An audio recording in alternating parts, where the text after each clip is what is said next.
ओम श्री गणेशाय नमः। ओम श्री सरस्वती नमः। ओम श्री सीतारामाभ्यां नमः।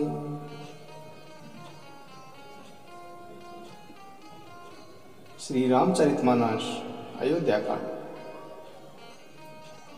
चलते राम लखी अवधि अनाथा, बिकाले लोग सब लागे साथा। कृपा सिंधु बहुविध समुझावहीं, फिरहि प्रेम बश पुनि फिरियावहीं। प्रभु श्री रामचंद्र जी को वन जाते हुए देखकर अयोध्या के लोग बहुत ही व्याकुल हो गए।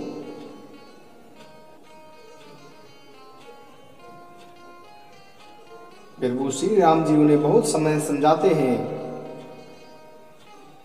तो भी वे अयोध्या को लौट जाते हैं और फिर थोड़ी देर बाद प्रेमवश फिर लौटकर प्रभु श्री राम जी के साथ ही चलने लगते हैं। उस समय अयोध्यापुरी बड़ी ही डरावनी लग रही थी, मानो अंधकारमयी काल रात्रि हो।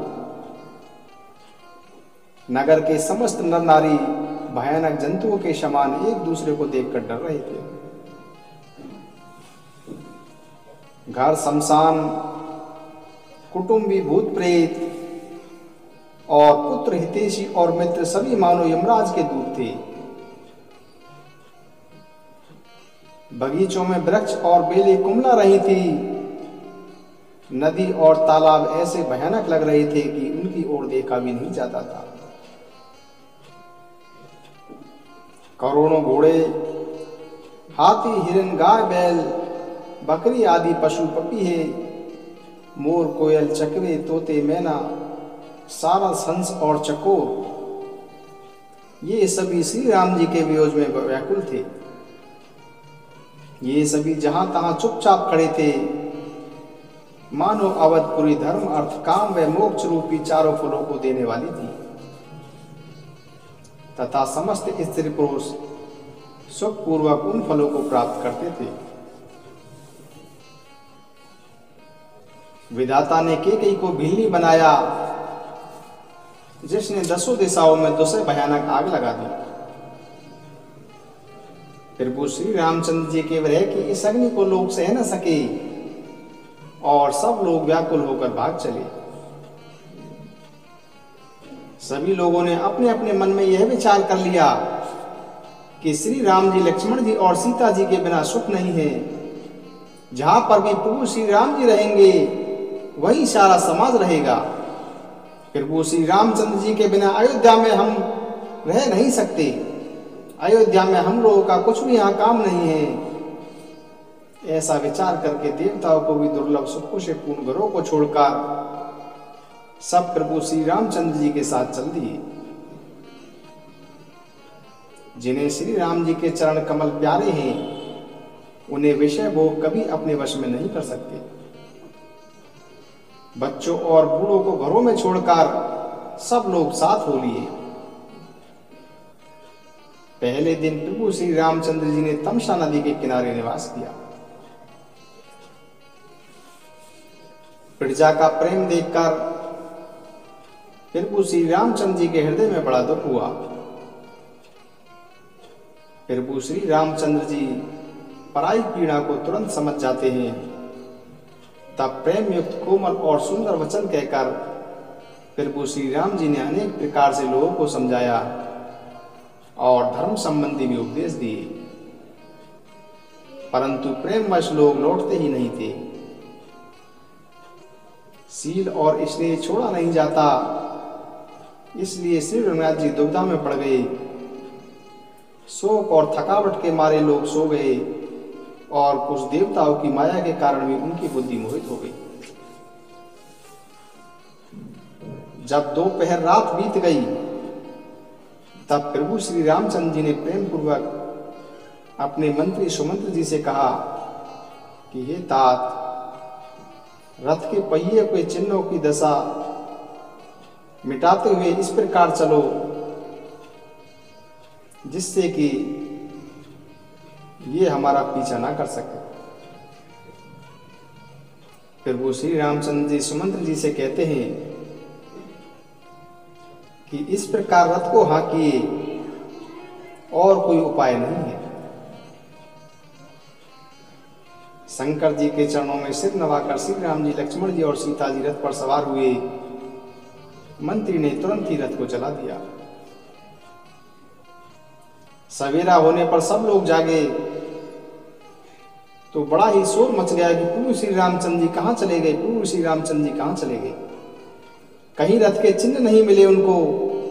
सब हे राम पुकारते हुए चारों ओर दौड़ने लगे, मानो समुद्र में झाँप डूब गया हो, जिससे व्यापारियों का दल अत्यंत व्याकुल हो उठा हो।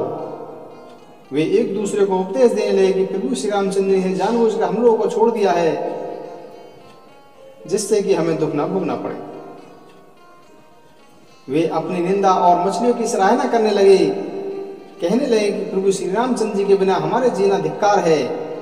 यदि विधाता ने प्रिय का वियोग ही दिया तो फिर मांगने पर मृत्यु क्यों नहीं दी। इस प्रकार अनेक प्रकार से प्रलाप करते हुए वारी हृदय से लौट आए। उन लोगों के वियोग की दशा का वर्णन नहीं किया जा सकता। 14 वर्ष की अवधि की आशा में वे ये सोच रहे थे कि 14 वर्ष जल्दी ही बीत जाएंगे और तब हम श्री राम, लखन और जानकी जी के दर्शन कर सकेंगे। वे सभी लोग इस प्रकार अपने मन को दिलासा दे रहे थे। सभी स्त्री पुरुष प्रभु श्री रामचंद्र जी के दर्शन के लिए नियम और व्रत करने लगे और ऐसे दुखी हो गए जैसे चकवा चकवी और कमल सूर्य के बिना दीन हो जाते हैं। माता सीता जी और मंत्री सहित दोनों भाई श्रृंगवेरपुर जा पहुंचे। श्रृंगवेरपुर में पहुंचकर वहां गंगा जी को देखकर श्री राम जी रथ से उतर गए और अत्यंत श्रद्धा पूर्वक उन्होंने गंगा जी को दंडवत प्रणाम किया। लक्ष्मण जी, सुमंत्र और सीता जी ने भी गंगा जी को प्रणाम किया और सभी के साथ मिलकर प्रभु श्री रामचंद्र जी को सुख प्राप्त हुआ। गंगा जी सब प्रकार से आनंद देने वाली है, वे सब सुखों की खान और सब पीड़ाओं को भरने वाली है। अनेक प्रसंग कहते हुए श्री राम जी गंगा जी की तरंगों को देख रहे थे। उन्होंने मंत्री को, लक्ष्मण जी को और सीता जी को गंगा जी की महिमा सुनाई। इसके बाद सबने स्नान किया, जिससे मार्ग की सारी थकावट दूर हो गई और पवित्र जल पीते ही मन प्रसन्न हो गया। जिसके स्मरण मात्र से ही श्रम मिट जाता है, उनको थकावट होना केवल लौकिक व्यवहार है।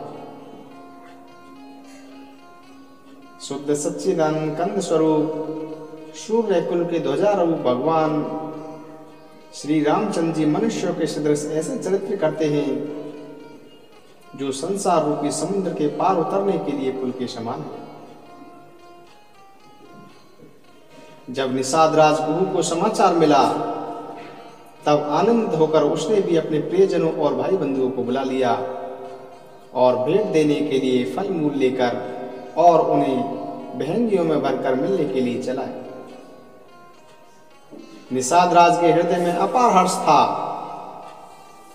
निषाद राज ने दंडवत करके भेंट सामने रखकर वे अत्यंत प्रेम से प्रभु श्री रामचंद्र जी को देखने लगे। श्री रघुनाथ जी ने स्वभाव के स्नेह के वश होकर उसे अपने पास बिठाकर उसकी कुशल पूछी। निषाद राज बोला कि हे प्रभु, आपके चरण बिंदुओं के दर्शन कर मैं आज भाग्यवान पुरुषों की गिनती में आ गया। हे देव, यह पृथ्वी, धन और घर सब आपका है। मैं तो परिवार सहित आपका तुच्छ सेवक हूं। आप कृपा करके श्रृंगवेरपुर में उतारिए और इस दास की प्रतिष्ठा बढ़ाइए, ताकि सब लोग मेरे भाग्य की बड़ाई करें।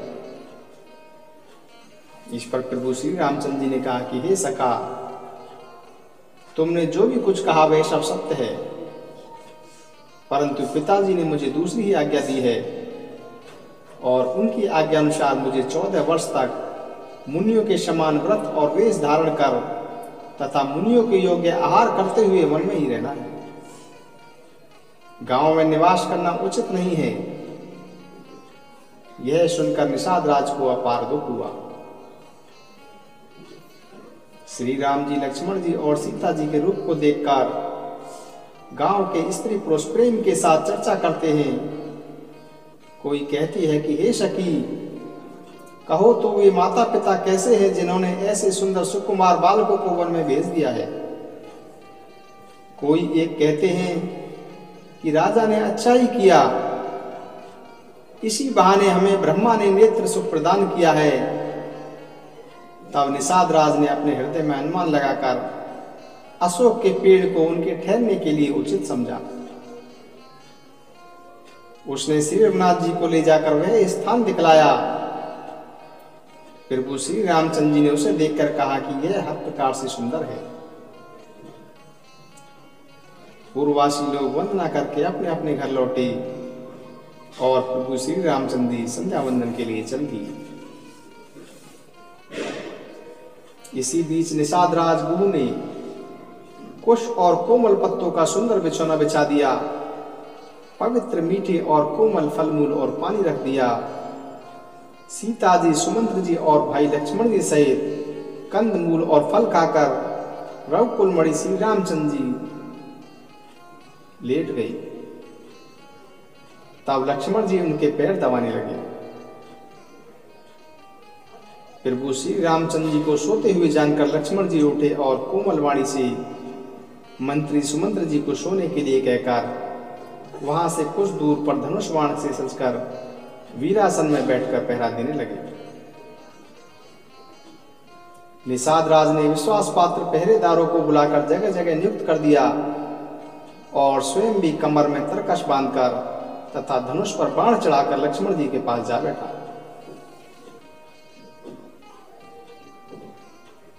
प्रभु श्री रामचंद्र जी को धरती पर सोया हुआ देखकर निषाद राज का हृदय बड़ा दुखी हुआ।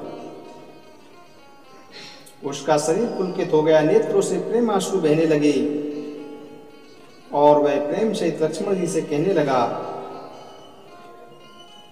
भूपति भवन सुभाय सुभावा, सूर्यपति सदन ने पट तर पावा, मणि में रचित चारु चौबारे, जनु रति पति निज हाथ सवारी। निषाद राज लक्ष्मण जी से कहते हैं कि महाराज दशरथ जी का महल तो स्वभाव से ही सुंदर है, इंद्र भवन भी उसकी समानता नहीं कर सकता। उसमें सुंदर मणियों के चौबारे रचे हुए हैं, जिन्हें माने रति के पति कामदेव ने ही अपने हाथों से सजाया हो। जो पवित्र अत्यंत विलक्षण सुंदर भोग पदार्थों से पूर्ण और फूलों की सुगंध से सुशोभित है, जहां सुंदर पलंग और मणियों के दीपक हैं तथा संपूर्ण आराम है, जहां ओढ़ने बिछाने के अनेक वस्त्र, तकिए और गद्दे हैं जो दूध के फैन के समान कोमल, उज्जवल और सुंदर हैं, वहां श्री सीता जी और प्रभु श्री रामचंद्र जी रात को सोया करते थे और अपनी शोभा से रति और कामदेव के गर्भ का भी हरण कर लेते थे। वही सीता जी और प्रभु श्री राम जी आज घास फूस के बिछौने पर थके हुए बिना वस्त्र के ही सोए हुए हैं। माता पिता, कुटुंबी, प्रजा, मित्र और अच्छे शील स्वभाव के दास और दासियां सब अपने प्राणों की तरह जिनकी देखभाल करते थे, वही प्रभु श्री रामचंद्र जी आज पृथ्वी पर सो रहे हैं। जिनके पिता जनक जी हैं, जिनका प्रभाव संसार में प्रसिद्ध है, जिनके ससुर इंद्र के मित्र रघुनाथ दशरथ जी हैं और जिनके पति प्रभु श्री रामचंद्र जी हैं, वह जानकी जी आज धरती पर सो रही है। विधाता किसके प्रतिकूल नहीं होता। सीता जी और श्री रामचंद्र जी ये क्या वन के योग्य हैं। लोग सच कहते हैं कि कर्म ही प्रधान है। कैकेयी राज की लड़की मंद बुद्धि कैकेयी ने यह कैसी कुटिलता की जिसके कारण श्री राम जी और जानकी जी को सुख के समय में दुख झेलना पड़ रहा है। कैकेयी सूर्य कुल रूपी वृक्ष के लिए कुल्हाड़ी बन गई है। उस दुर्बुद्धि ने समस्त संसार को दुखी कर दिया है। फिर वो श्री राम और सीता जी को धरती पर सोते हुए देखकर निषाद राज को बड़ा दुख हुआ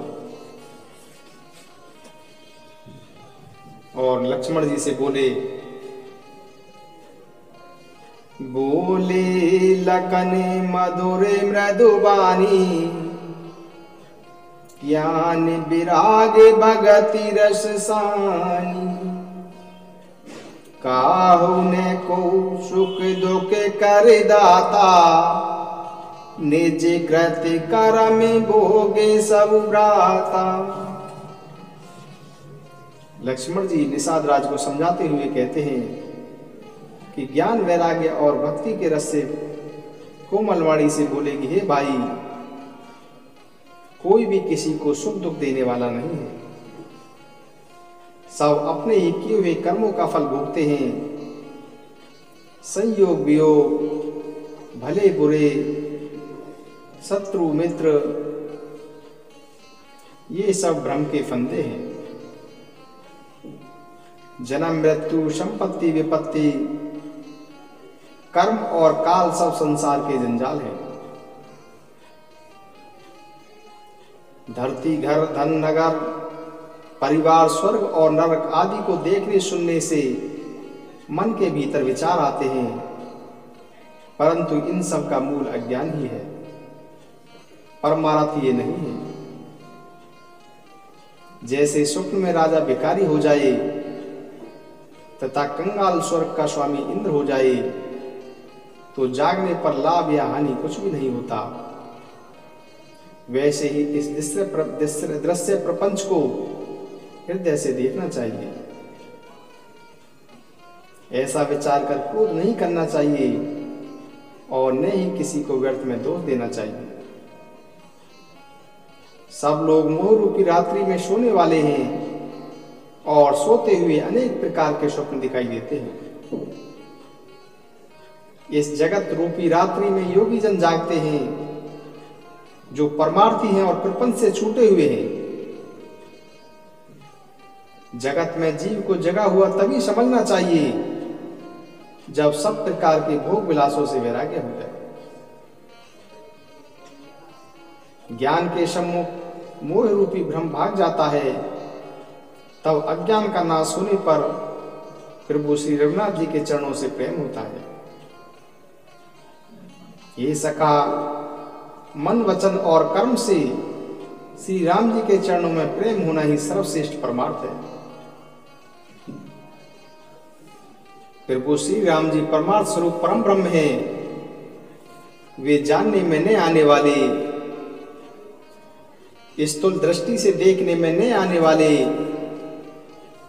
अनादि आदि रहित, उपमा रहित, सब विकारों से रहित और वेद शून्य है। वेद जिनका नित्य नेति नेति कहकर निरूपण करते हैं, वही प्रभु श्री रामचंद्र जी भक्त भूमि ब्राह्मण गौ और देवताओं के हित के लिए मनुष्य शरीर धारण करके लीलाएं करते हैं, जिसके सुनने से संसार के जंजाल मिट जाते हैं। हे सखा, ऐसा समझकर तथा मोह को त्याग कर श्री सीताराम जी के चरणों में प्रेम करो। इस प्रकार प्रभु श्री रामचंद्र जी के गुणगान करते हुए सवेरा हो गया। तब जगत का मंगल करने वाले और उसे सुख देने वाले श्री राम जी जागे। श्री राम जय राम जय जय राम, श्री राम जय राम जय जय राम, श्री राम जय राम जय जय राम, श्री राम जय जय राम, श्री राम जय जय राम, श्री राम जय जय राम, श्री राम जय जय राम, प्रभु राम जय जय राम, श्री राम जय जय राम, प्रभु राम जय जय राम, श्री राम जय जय राम, श्री राम जय जय राम, श्री राम जय जय राम, श्री राम जय जय राम, श्री राम जय जय राम, श्री राम जय जय राम।